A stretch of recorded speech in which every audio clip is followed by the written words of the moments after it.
Bawat batang isinisilang ay itinuturing na isang inosenteng biyaya sa kanilang mga magulang. Ayon nga sa isang kasabihan, ang batang walang ina ay tulad ng punong walang ugat. Gayunpaman, isang kamakailang hatol sa korte sa Canada ang nagdulot ng matinding lungkot at pag-aalala tungkol sa sinapit ng isang batang si Chloe. Naging sentro ng atensyon noon ang kanyang kapanganakan, ngunit mas lalong umugong ang usapan nang siya ay pumanaw. Dahil dito, maraming tanong ang unti-unting lumitaw kung ito ba ay resulta ng kababayaan ng ina o pagkukulang ng welfare system ng Canada. Noong Marso 2024, inatulan ng korte sa Ottawa ang 30 taong gulang na nobyo ng ina ni Chloe sa 6 na kaso, kabilang ang sadyang pagpapabaya na humantong sa kanyang pagkamatay. Pagsapit ng katapusan ng Hunyo, siya ay nasintensyahan ng 14 na taon na pagkakakulong ng walang parol. Samantala, noong unang bahagi ng Hulyo 2024, ibinunyag ng media na naharap din sa katulad ng mga kaso ang ina ng bata at kalaunan ay nilitis noong Enero ng sumunod na taon. Sa kabila ng kasabihang kahit mabangis na hayop ay hindi sinasaktan ang sariling anak, may mga pagkakataong ang tao mismo ay nawawala ang pagkilala sa sariling dugo. Isang pangyayaring itinuturing na bihira at nakakabigla. Hindi naging madali ang paglabas ng detalye ng kasong ito dahil kinakailangang dumaan sa ilang proseso ng legal na laban ang mga media agency bago ito tuluyang maibahagi sa publiko. Dahil dito, kinailangang ding magsikap sa pangangalap ng impormasyon. Para mas maunawaan natin ang kwento, balikan natin ang mga pangyayari noong linggo ng 10 ng Mayo 2015, araw ng mga ina. Sa Air Canada Flight AC009 mula Calgary patungong Tokyo, habang lumilipad sa ibabaw ng teritoryo ng Russia at libu-libong metro ang taas mula sa karagatang Pasipiko, karamihan sa mga pasahero ay mahimbing na natutulog at tahimik ang buong cabin, ngunit biglang nabasag ang katahimikan nang may marinig na ingay mula sa likurang bahagi ng economy class. Isang binata ang nagmamadaling tumawag ng flight attendant habang ang kanyang kasintahan ay hawak ang kanyang tiyan at tila nasa matinding sakit. Agad itong nilapitan ng crew at tinanong ang nangyayari at sinabi ng lalaki na bigla na lamang sumakit ng husto ang tiyan ng babae. Dahil dito, tinulungan siyang ilipat sa mas maluwag na bahagi sa unahan ng eroplano. Ngunit habang nasa gitna ng paglipat, hindi na niya kinaya ang sakit kaya napilitan siyang humiga sa sahig. Agad namang nanawagan ng kapitan sa sinumang may medikal na karanasan at 3 doktor mula sa mga pasahero ang agad na tumulong. Matapos siyang mabigyan ng IV at Tylenol, inilipat siya sa upuan sa first class upang mas maalagaan. Pagkaraan nito, sinabi ng babae na tila may lalabas mula sa kanyang tiyan. Dahil dito, agad siyang tinanong ng isang doktor kung siya ba ay buntis, ngunit umiling siya bilang pagtanggi. Nanatiling naguguluhan ang lalaki at sinabi na 1 buwan pa lang ang nakalipas mula nang sila ay magtalik kaya imposible raw na buntis ang kanyang kasintahan. Ngunit sa puntong iyon, hindi na iyon mahalaga. Agad na inutusan ng doktor ang babae na huminga ng malalim at pagkatapos ay umire. Ilang sandali lang ang lumipas. Umalingaw-ngaw sa loob ng eroplano ang iyak ng isang sanggol na babae. Kasabay nito ay dumaloy ang ginhawa sa lahat ng naroroon. Naging maayos ang panganganak at parehong ligtas ang ina at ang sanggol at sa hindi inaasahang pagkakataon. Nasaksihan ng batang ina ang kanyang unang araw ng mga ina. Isa-isang lumapit ang mga pasahero upang bumati at itinuring ng marami ang pangyayaring iyon bilang isang pambihirang himala. Samantala, maingat na binalot ng flight attendant ang bagong silang na sanggol sa isang kumot. Sa sandaling iyon, Nakunan ang isang litrato, isang larawang kalaunan ay yayanig sa buong Canada. Dahil sa magandang balita, nagpatuloy ang kapitan sa paglipad ng may bagong sigla at sa huli, matagumpay na nakalapag ang eroplano sa Narita Airport sa Tokyo na kalahating oras na mas maaga sa schedule.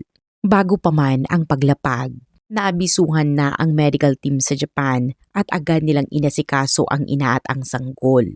Ang magkasintahang ito na nakaranas ng panganganak sa taas na humigit kumulang 10,000 meters ay nagkakilala lamang online.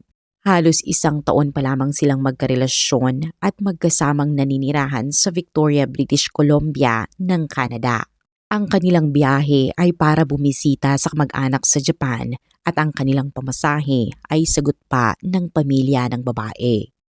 Ang babae ay si Ada Guan, 23 taong gulang mula sa Calgary, Alberta at may pansamantalang trabaho.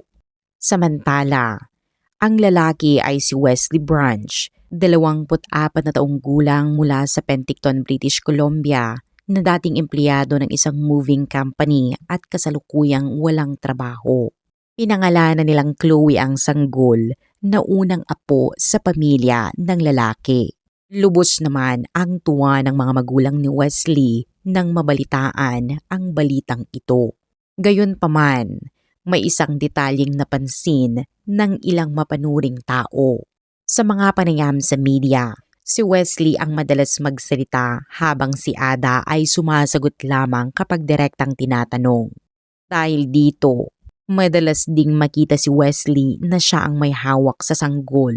Isang dinamika na tila nagbigay ng paunang senyales sa magiging takbo ng kanilang relasyon. Sa mga sumunod na araw, nanatili ang mag-ina sa isang maayos na ospital sa Tokyo. Nang maging stable ang kanilang kalagayan, sila ay na-discharge at tumuloy sa bahay ng kanilang kamag-anak sa Japan. At habang ito ay nangyayari, malawakang ibinalita ng media sa Japan at Canada ang kanilang kwento. Dahil dito, nakatanggap sila ng iba't ibang donasyon mula sa mga mayayaman ng Japan, kabilang ang mga gamit ng sanggol at pati na rin ang tulong mula sa Embahada ng Canada. Mabilis ding naayos ang birth certificate at passport ni Chloe at nagbigay pa ang embahada ng baby stroller para sa mag-asawa. Pagkaraan ng ilang taon, masaya silang nakabalik sa Canada. Sa isang panayam ng CBC Radio, tinanong ang magkasintahan tungkol sa naging karanasan nila sa ospital sa Japan, lalo na sa gastusin. Ayon kay Wesley, maayos ang serbisyo at umabot lamang sa 2,000 Canadian dollars ang kanilang binayaran. Kung susuriin, hindi ito ganoon kalaki kumpara sa gastos sa ibang bansa. Gayunpaman, para sa magkasintahang walang matatag na pinagkakakitaan, hindi pa rin ito maliit na halaga. Dahil dito, napilitan silang gumawa ng GoFundMe page upang matulungan silang mabayaran ang bahagi ng gastusin. Sa parehong panayam, tinanong si Ada kung kailan niya nalaman na siya ay buntis at manganganak na. Sumagot na siya na doon lamang niya ito napagtanto nang ilipat siya sa first class sa eroplano. Agad namang idinagdag ni Wesley na noong mga sandaling iyon, malala na ang paghilab ni Ada. Ayon sa kanya, hawak niya ang kamay nito habang nangyayari ang lahat at nang suriin nila ang kalagayan ng babae. Nakita na nila ang ulo ng kanilang anak. Sa kanyang paglalarawan, isa itong karanasang hindi niya malilimutan, isang pangyayaring tila hindi kapanipaniwala.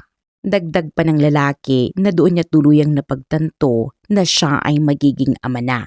Hindi pa rin makapaniwala ang host at muling tinanong si Ada kung wala talaga siyang ideya na siya ay buntis. Tahimik itong sumagot na inakala lamang niyang siya ay tumataba dahil madalas daw itong mangyari sa kanya. Idinagdag pa niya na habang nasa eroplano, labis ang kanyang takot dahil sa matinding sakit ng kanyang tiyan at inisip pa niyang siya ay mamamatay na.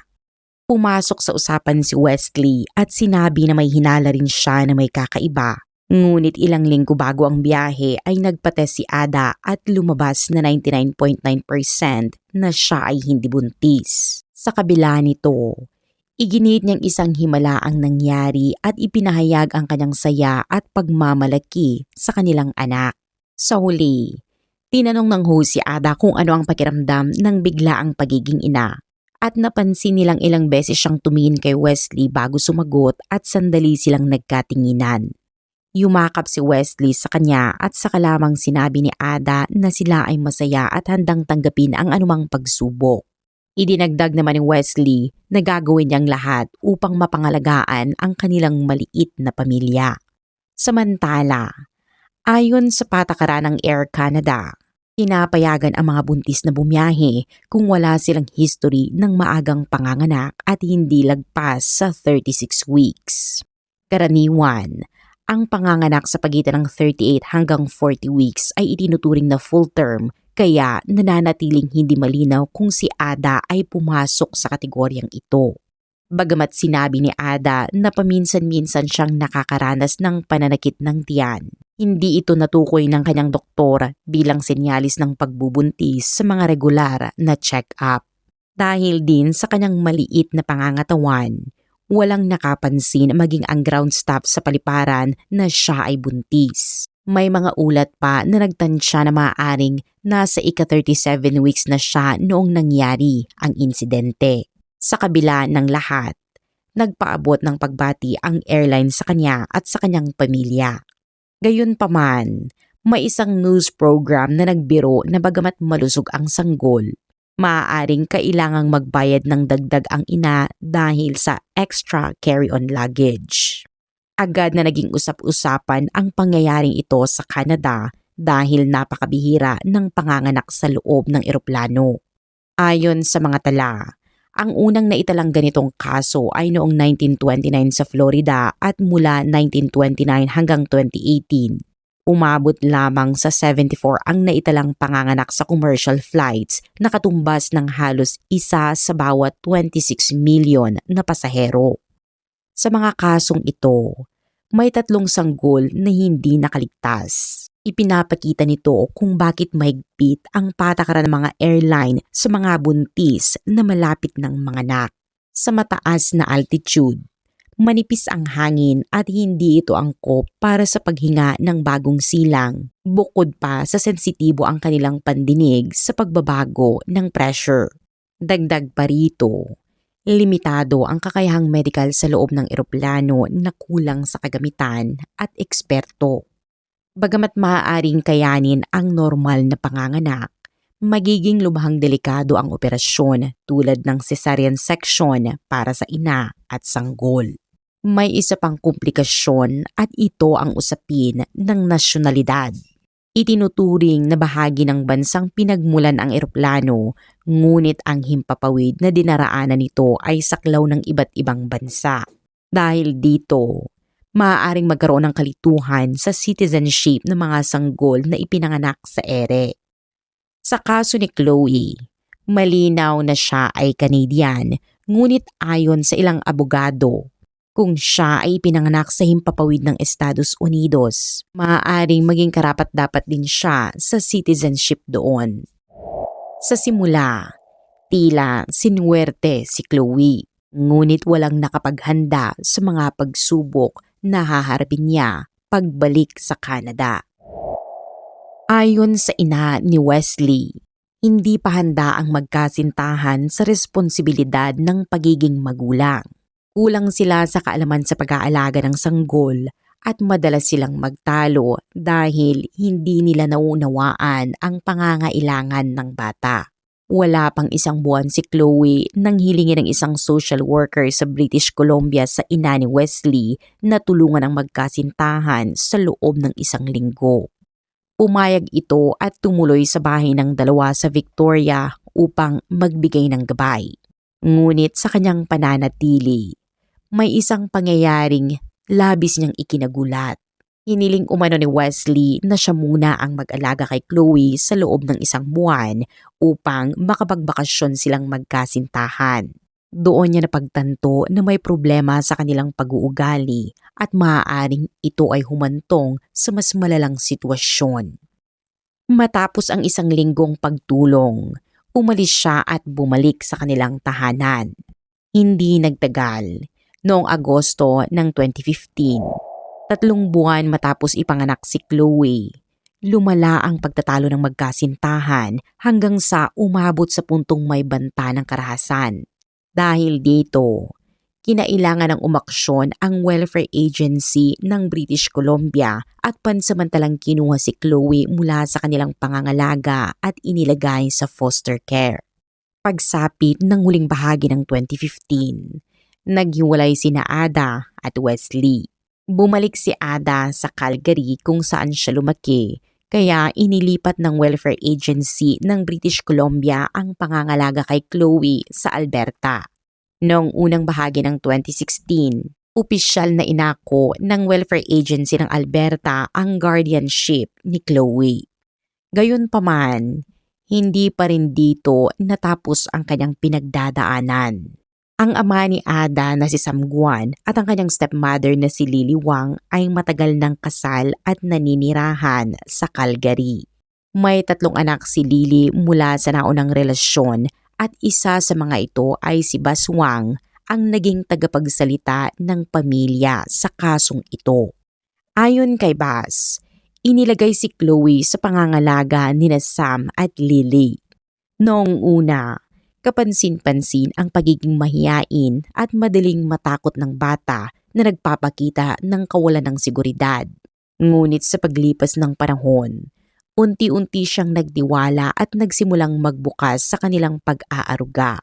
Kalaunan, nakihalubilo siya sa mga tao sa paligid at namuhay ng masaya tulad ng ibang bata. Habang nasa ilalim ng pangangalaga nina Sam at Lily, inayos ng welfare agency ang lingguhang pagbisita ni Chloe sa kanyang mga magulang bilang bahagi ng family time. Gayunpaman, napansin ng mga social worker na madalas itong kansilahin ni Ada at Wesley at kapag sila ay dumadalo, malinaw na wala sa bata ang kanilang atensyon na tila napipilitan lamang silang naroon. Dahil dito, unti-unting nabuo ang konklusyon ng mga social worker na hindi pa handa ang dalawa bilang magulang. Kaya naman, tinanong nila sina Sam at Lily kung handa ba nilang ampunin si Chloe. Nagpulong ang pamilya at agad nilang ipinahayag ang kanilang kagustuhan na ampunin ang bata. Sumuporta rin ang mga kapatid ni Ada at nangakong tutulong kung kinakailangan. Ayon sa ilang ulat, nagsumiti pa sila ng mga dokumento para sa adoption at sumailalim sa mga panayam ng welfare agency. Ngunit sa kabila nito, isang desisyong ikinagulat ng lahat ang ginawa ng ahensya na ibinalik nila si Chloe sa kanyang ina. Lubos na nadismaya sina Sam at Lily, ngunit ipinaliwanag ng mga social worker na prioridad ng gobyerno ang muling pagsasama ng bata sa kanyang biyolohikal na magulang. Dahil dito, sa pagtatapos ng 2018, ibinalik si Chloe na noon ay 3.5 taong gulang pa lamang sa kanyang ina na si Ada. Noong Pebrero ng sumunod na taon, lumipat si Ada sa Ottawa kasama si Chloe upang manirahan kasama ang kanyang bagong nobyo na si Justin na nakilala rin niya online. Sa pagkakataong ito, si Justin ang naging kapalit na father figure sa buhay ng bata at mula noon, tuluyan nang naputol ang komunikasyon ni Ada sa kanyang ama at stepmother at dahil dito, wala na silang balita tungkol kay Chloe. Pagkatapos, noong hapon ng 15 ng Mayo 2020, kasunod ng pagluwag ng mga restriksyon dulot ng pandemya, nanatili si Chloe sa pangangalaga ng kanyang ina. Lumipas ang humigit kumulang 1 taon at kalahati. Pagkalipas ng 5 araw mula sa kanyang 5 kaarawan, natagpuan si Chloe na wala ng buhay sa loob ng kanyang silid sa kanilang tahanan sa Ottawa. Siya ay nakabalot sa isang maruming kumot. Sa puntong iyon lamang tumawag si Justin sa emergency services at ayon sa ulat, ginawa niya iyon ng may pag-aatubili. Ayon sa forensic report, Pumutok ang pantog ni Chloe 1 linggo bago siya natagpo ang wala ng buhay, ngunit siya ay hindi dinala sa ospital. Habang unti-unting naiipon ang urea sa kanyang dugo, nagkaroon siya ng matinding pagkasira ng kidney na kalaunan ay humantong sa end-stage renal failure. Ipinaliwanag ng mga eksperto na ang ganitong kondisyon ay nagdudulot ng matinding sakit, pagsusuka, hirap sa paggalaw, kawalan ng kontrol sa pag-ihi at pagdumi, at sa huli, ito ay maaaring mauwi sa kumbulsyon at pagkawala ng malay. Sa pagdinig sa korte, sinabi ng hukom na batid ni Justin na kung dadalhin si Chloe sa ospital, maaaring mapansin ang kanyang mga naunang pinsala. Sa investigasyon ng pulisya, inamin ni Justin na naibahagi niya ang pangambang ito kay Ada. Samantala, tumistigo si Ada na iminungkahi niyang huwag dalhin sa ospital ang bata upang maiwasan ang galit ni Justin. May mga ulat na nagsasabing si Justin ay may mapangkontrol na ugali at may malalim na insecurities. Dahil sa isolation noong panahon ng pandemya, lumala ang kanyang pag-inom ng alak na lalo pang nagpalala sa kanyang marahas na pag-uugali. Sa kanyang testimonya, sinabi ni Ada na hindi na niya kayang tiisin ang pagtrato ni Justin sa kanyang anak.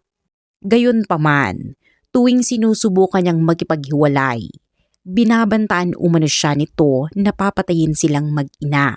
Tungkol naman sa eksaktong sanhi ng pagputok ng pantog ni Chloe, walang malinaw na sagot ang forensic report. Sa loob ng 7 araw matapos ang insidente, ang tanging ginawa ni Justin at Ada ay ang maghanap ng impormasyon sa internet. Ilan sa kanilang mga hinanap ay kung paano pakainin ang batang nagsusuka, bakit nahihirapang maglakad kapag constipated, kung bakit hindi gumagaling ang kondisyon kahit ilang araw nang nagpapahinga, kung ang mababang blood sugar ba ay sanhi ng pagkahilo at kung ano ang dapat kainin matapos mawalan ng malay. Mula sa mga paghahanap na ito, malinaw ang unti-unting paglala ng kalagayan ni Chloe sa kanyang mga huling araw. Sa kabila nito, iginiit ni Justin na noong umaga ng araw na iyon, maayos at masigla pa raw ang bata at tinatawag pa siyang dad. Ayon sa kanya, tinulungan pa niya itong magpalit ng diaper at sabay silang nag-almusal, ngunit ayon sa forensic findings, critical na ang kondisyon ni Chloe sa panahong iyon at malamang ay wala na siyang malay. Ang hindi tugmang pahayag na ito ay lalo lamang nagdulot ng pagdududa sa kanyang kredibilidad. Noong Hunyo 2021, 1 taon matapos ang pagkamatay ni Chloe, opisyal na inaresto ng pulisya ng Canada si Justin. Dahil sa epekto ng pandemya, natapos lamang ang kaso noong Hunyo 2024. 3 taon matapos ang insidente. Hinatulan si Justin ng 14 na taon na pagkakakulong. Sa pagdinig, hiniling ng prosekusyon ang 16 na taon habang iginiit ng depensa na ito ang unang kaso ni Justin. Idinagdag pa ng kanyang abogado na may problema siya sa mental health at lumaki sa isang marahas na kapaligiran dahil sa kanyang stepfather. Dahil dito, humiling sila ng mas magaan na sentensya mula 10 hanggang 12 taon bilang pagkakataon sa rehabilitasyon. Sa huli, pinili ng hukom ang gitnang desisyon na 14 na taong pagkakakulong. Ngunit sa mas malalim na pagsusuri ng buong kaso, isang malaking pagkukulang ang lumitaw. Hindi kailanman na isama si Chloe sa monitoring system ng welfare agency sa Ottawa. Walang ahensya mula sa ibang probinsya ang nagbigay ng impormasyon tungkol sa kanyang kalagayan at nang magsimula ang investigasyon ng Ottawa Welfare Agency, huli na ang lahat. Hanggang ngayon ay nananatiling hindi malinaw kung patuloy bang minonitor ng Alberta Welfare Agency si Chloe matapos siyang ibalik kay Ada. Alam ba nila na lumipat siya sa Ottawa? At kung oo, bakit hindi nailipat ang kanyang records sa tamang ahensya? Isinara ba ang kanyang kaso o itinigil ba ang follow-up? At ang pinakamahalagang tanong, bakit siya ibinalik kay Ada at paano nito nakumbinsi ang mga social worker na ibigay muli ang kustodiya? Maraming tanong ang nananatiling walang sagot at posibleng hindi na rin masagot dahil sa batas sa privacy ng Alberta na naglilimita sa pagbabahagi ng detalye ng mga ganitong kaso. Sa kabuuan, malinaw na may mga puwang sa sistema at kung hindi ito matutugunan, may posibilidad na maulit ang ganitong trahedya. Para naman sa ama ni Chloe na si Wesley, ang kanyang panawagan kasama ang pamilya nito ang nagbigay daan upang payagan ng korte sa Ottawa ang media na masubaybayan ang kaso. Ayon sa kanya, matapos ang kanilang paghihiwalay ni Ada, tuluyan na siyang nawala ng balita tungkol sa kanyang anak. Labis ang kanyang pagdadalamhati nang makatanggap ng tawag mula sa pulisya tungkol sa sinapit ni Chloe. Sinisi niya ang sarili sa hindi niya pagsisikap na manatiling bahagi ng buhay ng kanyang anak. Kasabay nito, naramdaman niya ang pagkabigo sa sistema na dapat sana ay nagprotekta rito. Sa kanyang mga salita, araw-araw siyang nabubuhay sa isang bangungot. Sa huli, ito ay isang trahedyang hindi dapat nangyari. Maaaring hindi natin maipaliwanag ang bawat detalye ng kasong ito, ngunit malinaw ang iniwang bigat nito. Isang paalala ng responsibilidad, pagkukulang at mga desisyong may malalim na epekto. Ang tanging pag-asa na lamang ay matuto mula rito na ang bawat bata ay mabigyan ng sapat na pagmamahal, pag-aaruga at proteksyon. Dahil walang sino man ang dapat makaranas sa sinapit ni Chloe. Ipinanganak siyang may dalang atensyon at suporta mula sa iba't ibang panig ng mundo, ngunit sa huli, napunta siya sa isang kapaligirang kulang sa pag-aalaga. Sa kabuuan, nananatiling palaisipan kung bakit ibinalik kay Ada ang kustodiya ni Chloe at kung bakit tila napabayaan ang patuloy na pagmonitor sa kanyang kalagayan. Sa ngayon, si Justin pa lamang ang nahatulan habang ang kaso ni Ada ay dumaan na sa proseso ng paglilitis. Gayunpaman, nananatiling limitado ang impormasyong inilabas sa publiko dahil sa mga batas sa privacy. Sa huli, malinaw na ang pagiging ina ay hindi lamang isang papel, kundi ito ay nangangailangan ng lakas, responsibilidad at patuloy na pagprotekta. Bilang mga magulang, mahalagang tiyakin na ang bawat bata ay lumalaki sa isang ligtas na kapaligiran, may kapanatagan at natutugunan ang kanilang pangangailangan sa tamang oras. Kung umabot kayo sa part ng video na ito, huwag kalimutang ikomento sa ibaba kung taga saan kayo at anong oras nyo ito napanood para malaman namin kung saan umabot ang video na ito.